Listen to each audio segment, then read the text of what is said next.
2024 में जब यह मामला निकल कर आया तब भी एनटीए ने नीट की परीक्षा को कैंसिल नहीं किया, बल्कि उसने कुछ क्षेत्रों में जहां पर पेपर लीक के कुछ उदाहरण मिल गए, वहां पर सुप्रीम कोर्ट के सामने यह कहकर के कि कुछ प्रतिशत बच्चों के लिए हम पूरा पेपर कैसे कराएं, तो उधर की तरफ हम पेपर दोबारा करा देते हैं। सर तब राधाकृष्णन आयोग बना और उसने रिकमेंडेशन दी कि ठीक है, अब तो चलो कोई बात नहीं, पेपर दोबारा मत कराओ, लेकिन अगली बार पेपर जब कराओ तो इसे ऑनलाइन परीक्षा के रूप में आयोजित कराना, क्योंकि जेई का एग्जाम जो सर इंजीनियरिंग कॉलेज में जाने के लिए होता है, आईआईटी में जाने के लिए होता है, वो ऑनलाइन आयोजित होता है और वो कभी लीक नहीं होता।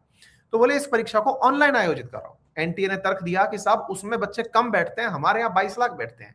सर सोचिए, ये वो देश है जिस देश ने one nation one election one day में कराने की योजना बना रखी है, विधानसभा लोकसभा सब एक साथ कराने की योजना बना रखी है। 22 लाख बच्चे जिनसे 1 करोड़ परिवार जुड़ा हुआ है, उनके बारे में इसको लगता है कि लोग ज्यादा लगेंगे, जबकि इलेक्शन में आप पैसे नहीं देते। यहाँ विद्यार्थी फॉर्म भरते समय फीस पे करता है सर, अपना पूरा सेंटर का खर्च से लेकर के आपकी ओएमआर शीट तक का सब फीस सरकार वसूलती है छात्र से।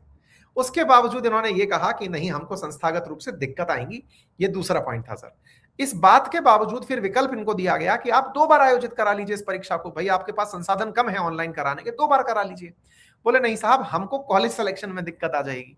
सोचिए 2024 में 4 महीने तक बच्चों ने इंतजार किया था कॉलेज अपॉइंट का, लेकिन तब एनटीए ने कुछ नहीं कहा, लेकिन इस बार कहा था कि साहब नहीं, हमको कॉलेज देने में दिक्कत आएगी। बताइए सर, इंटेंट और कैसे प्रूव किया जाए।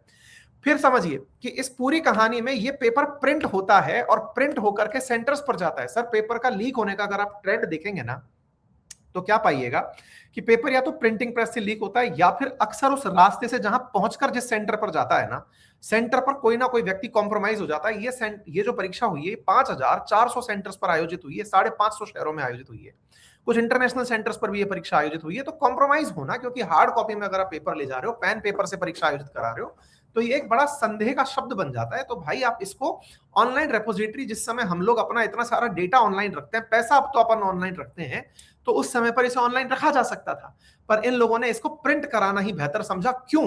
क्योंकि इसके पीछे कानून जिम्मेदार है। अब वो कैसे?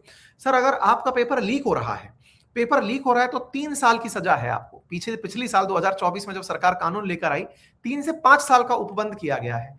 3 से 5 साल की सजा में अगर किसी आदमी को 50-50 लाख रुपए एक पेपर को बेचने के मिल रहे हो, आपने तो कानून ही ऐसा बना रखा है कि ठीक है, छोटा मोटा क्राइम कर लो।